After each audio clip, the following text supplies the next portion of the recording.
விஜய் வந்த உடனே நான் பதற்றம் அடைகிறேன். 90களில் நான் பேசிய பேச்சை எல்லாம் இப்போது இருக்கிற கத்துக்குட்டிகளுக்கு யாருக்கும் தெரியாது. ஏதோ வெறுமனே சில இடங்களுக்காக மட்டுமே நாம் கட்சி தொடங்கி இருக்கிறோம், திமுகவோடு அதிமுகவோடு நாம் கூட்டணி வைத்திருக்கிறோம் என்று தவறான மதிப்பீடுகளை முன்வைக்கிறார்கள். நம்முடைய வரலாறு அவர்களுக்கு தெரியாது.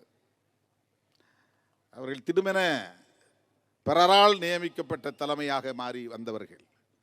திருமாவளவன் வேர்க்கால் மட்டத்தில் இருந்து அங்குலம் அங்குலமாக வளர்ந்து நிற்பவன். 35 ஆண்டு கால அனுபவம் அரசியலில் உண்டு. 25 ஆண்டு கால தேர்தல் அரசியல் அனுபவம் உண்டு. நம்மை சீண்டி பார்க்கிறார்கள். அவர்கள் சீண்டட்டும், ஆனால் நம்மை குறைத்து மதிப்பிடுகிறார்கள். 60 வருட நம்பிக்கை. Anand banians and briefs.